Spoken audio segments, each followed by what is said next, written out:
Ok, très bien. Ben, merci beaucoup, Florian. Et puis, on va donner la parole à Julien Janotto d'Angers pour nous commenter l'autre papier. Merci. Donc après les biomarqueurs cliniques, enfin biologiques, pardon, on va parler des biomarqueurs numériques avec une présentation qui m'a beaucoup plu enfin une publication qui a été publiée récemment dans l'European Journal sur l'AI appliquée à l'ECG à l'échographie dans l'amylose à transthyrétine. Alors, AI et amylose, c'est un sujet qui a déjà été évoqué en bibliose par un des spécialistes français de l'intelligence artificielle en cardiologie. Et je vous invite à revoir cette bibliose du 5 juin dernier, où le docteur Lequeux avait montré un modèle d'AI-ECG qui avait une valeur diagnostique et pronostique dans l'amylose cardiaque. Ici, on est sur l'amylose à transthyrétine avec une intelligence artificielle ECG et écho. Alors, quels pourraient être les bénéfices de l'intelligence artificielle dans le cas de l'amylose à transthyrétine? Ils sont nombreux, mais je vous en propose deux grands. Le premier, c'est d'améliorer le dépistage. On vient d'en parler. On ne peut pas référer tous les patients en scintigraphie. Il y a le problème d'accessibilité, de coût, d'irradiation. Et donc, peut-être que associé aux biomarqueurs biologiques, eh bien, ça peut être intéressant de pouvoir mieux stratifier les patients à risque d'amylose avec un ECG et une échographie. Et puis surtout, le deuxième intérêt de l'intelligence artificielle dans ce cadre-là, c'est d'essayer de faire un diagnostic plus précoce pour mettre en place des thérapeutiques et d'améliorer le pronostic de nos patients. Donc l'hypothèse de l'étude, c'est de dire que est-ce que les changements mécaniques, électriques, structurels induits par les dépôts d'amyloïdes, les dépôts d'amylose, vont être détectés par l'IA, et ce, avant le diagnostic clinique. Et donc après, les objectifs de cette étude, c'est d'évaluer la performance de l'IA au diagnostic, mais surtout avant le diagnostic. Donc il y a deux grandes étapes dans cette étude. Premier résultat, première méthodologie, c'est d'abord d'entraîner des modèles d'intelligence artificielle, ECG sur des images ECG, échographiques sur des vidéos. Et euh, c'est un modèle d'IA qui est assez passionnant. Ça a été déjà publié à plusieurs reprises par ces équipes américaines. Et finalement, au départ, c'est des centaines de milliers d'examens qui sont analysés non étiquetés, c'est-à-dire sans dire s'il y a une pathologie ou pas. Et l'IA va s'auto-entraîner. euh, et elle va être entraînée à la fois sur le plan spatial et temporel. Et en gros, elle va apprendre les bases de l'échographie, par exemple, pour leur IA Echo, qui s'appelle Echo CLR. Et finalement, l'IA va avoir la grammaire de l'écho. Et il suffira ensuite d'injecter le vocabulaire, c'est-à-dire d'injecter les examens étiquetés, malade ou pas malade. Donc ici, sur une cohorte distincte de la suite de l'étude, ils ont proposé à l'IA des ECG, des échographies, dans l'année qui suivait une scintigraphie positive ou négative, avec un ratio de 1 pour 10 témoins, 139 scintilles positives contre 1390 scintilles négatives. Et ensuite, par des systèmes d'échantillonnage aléatoire, statistiques aléatoires sur petits échantillons multiples, eh bien, ils ont pu mesurer les performances diagnostiques des IA et elles semblaient excellentes avec des aires sous la courbe supérieures à 0,9. Donc là, c'est la première partie de l'étude, c'est on entraîne les IA ECG et écho pour discriminer une amylose à transthyrétine d'un contrôle au moment du diagnostic. Mais le cœur de l'étude, c'est la suite. En fait, les IA vont être euh, déployées, appliquées à une population de patients euh, en amont avec des examens réalisés en amont d'une scintigraphie. Et donc, il s'agit d'une étude rétrospective avec 1800 patients en tout, 900 patients dans chaque groupe. Vous voyez, il y a 3000 examens échocardiographiques, 3900, enfin 7000 en tout, 32 000 ECG euh, analysés. C'est des examens qui sont faits dans les 5 ans qui précèdent une scintigraphie. vous avez ici le taux de positivité de la scintigraphie dans la première cohorte du Connecticut et 21% dans la seconde cohorte au niveau du Texas. Donc des cohortes en plus distinctes géographiquement. Et alors, quel est le résultat? Eh bien, les résultats sont assez impressionnants. C'est-à-dire que les IA vont générer un taux de probabilité de la maladie et on voit que cette progression annuelle du taux de probabilité de la maladie va progresser de manière significativement plus importante dans le groupe qui va au final avoir une scintigraphie positive par rapport au groupe qui va avoir une scintigraphie négative. Des taux de progression qui sont significativement différents, que ce soit dans la modalité ECG ou que ce soit dans la modalité échographie et que ce soit dans la cohorte du Connecticut ou celle de Texas.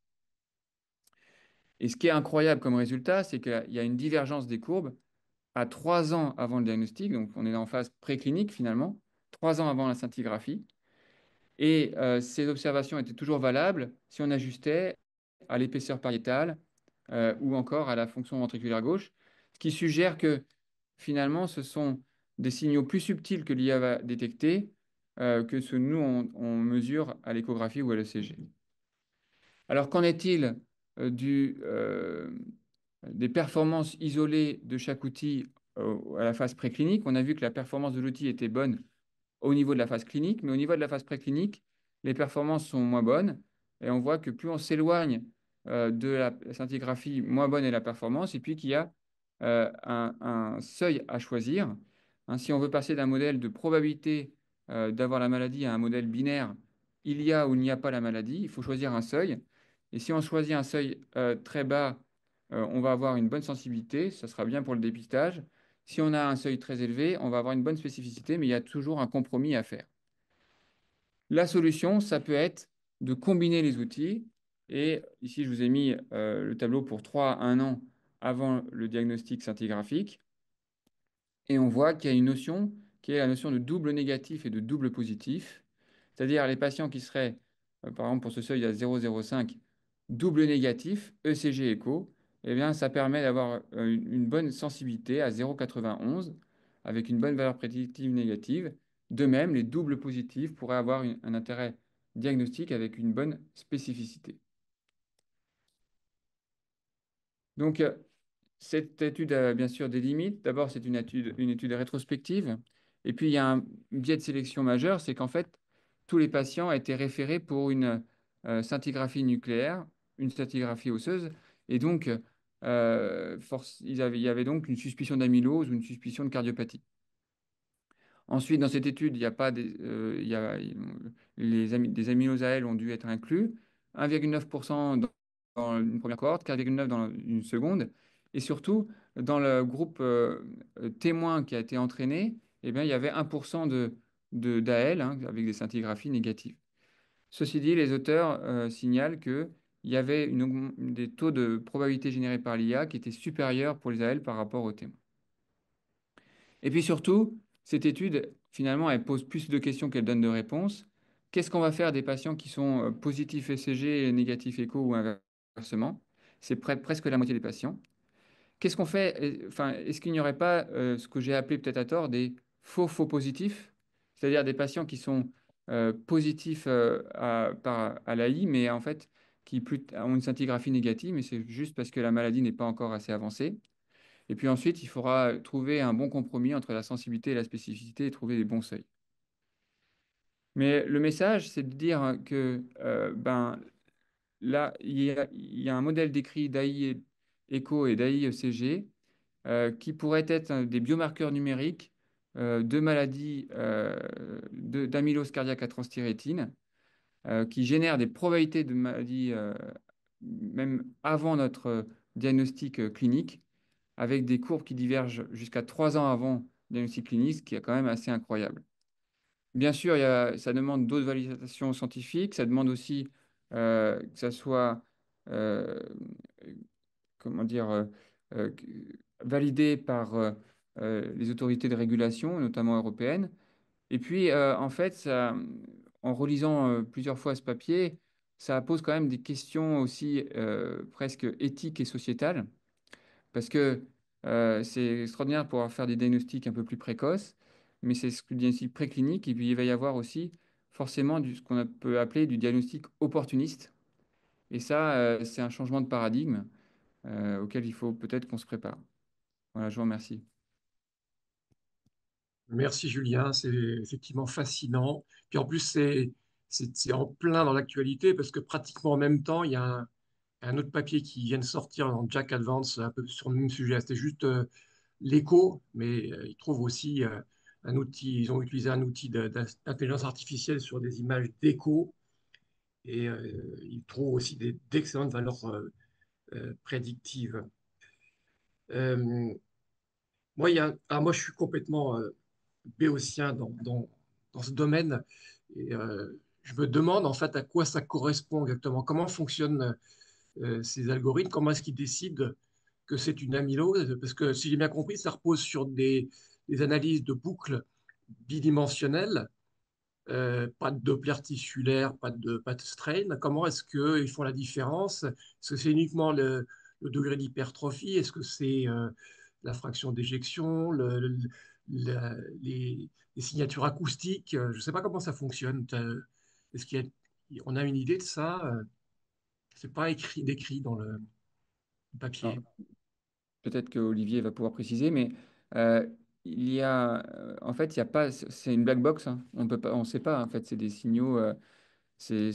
Les IA elles sont entraînées cas versus témoin, et c'est des signaux plus subtils et c'est pas du tout des signaux que nous on a l'habitude d'enregistrer. C'est c'est ça qui est assez impressionnant. Ouais. Et c'est pareil pour l'électrocardiogramme. Oui, c'est Euh, ça. On peut se poser aussi c'est la pas question l'histoire comment ça d'hypertrophie. fonctionne Non. et comment est-ce que ça fonctionne alors qu'il peut y avoir des troubles conductifs, de la FA. C'est un peu mystérieux tout ça, hein. Oui, oui, c'est mystérieux, c'est de la comparaison de cas versus témoin. Ouais. Alors, Est-ce que ça... il y a plusieurs types d'entraînement d'IA. La plupart des entraînements d'IA, généralement, comme moi, ce que je connais, par exemple, pour le coroscanner, c'est on étiquette, c'est des données étiquetées, et puis on leur dit, bah, il y a ça, et puis à force, l'IA, elle apprend, quoi. Mais là, leur modèle, pour gagner du temps, et c'est notamment très intéressant pour les maladies rares, c'est d'avoir une grande base d'échographie non étiquetée, et ensuite d'avoir seulement quelques données étiquetées juste pour que l'IA elle se focalise sur la pathologie et elle se focalise pas sur les pertes de signal, sur les images mal, sur les cycles sur les différents cycles cardiaques, sur les changements d'incidence, etc. Olivier, tu voulais intervenir? Non, non, en écho à ce que tu disais par rapport à la black box, on passe quand même d'une ère de science à une ère de croyance. C'est-à-dire que là, on ne peut que croire, quoi. Ouais, On ne comprend pas comment ça ouais. marche. On a passé énormément de temps à passer de la croyance à la science et j'ai l'impression que c'est un Mm, énorme, c'est un changement de paradigme qui est complètement. surprenant, mais qui, de toute évidence, fonctionne, hein. C'est ça qui est déstabilisant, hein. Mm. Juste C'est une vrai que dernière petite question peut-être, c'est est-ce qu'on a une idée? Parce qu'il y a un sous-diagnostic, on le sait, chez les femmes. Est-ce que ça marche aussi bien chez les femmes que chez les hommes? c'est une bonne question. Je vais peut-être dire une bêtise, mais je pense qu'il y avait une prédominance d'hommes quand même assez nette dans l'étude. Mais il y avait des femmes aussi, hein. Je me souviens de la moyenne d'âge qui était assez faible pour l'amylose à transthyrétine, qui était autour de 70 ans. Mais par contre, je ne sais plus trop pour le. C'était une population mixte, mais à prédominance d'hommes. Oui, mais je crois que c'est pas dit dans le papier. Bon, en tout cas, c'est fascinant et je pense qu'on va devoir conclure. Merci aux deux orateurs et à tout le monde. Et puis, on se donne rendez-vous dans 15 jours, donc prochaine bibliose le 23 octobre. Et bonne journée à tous.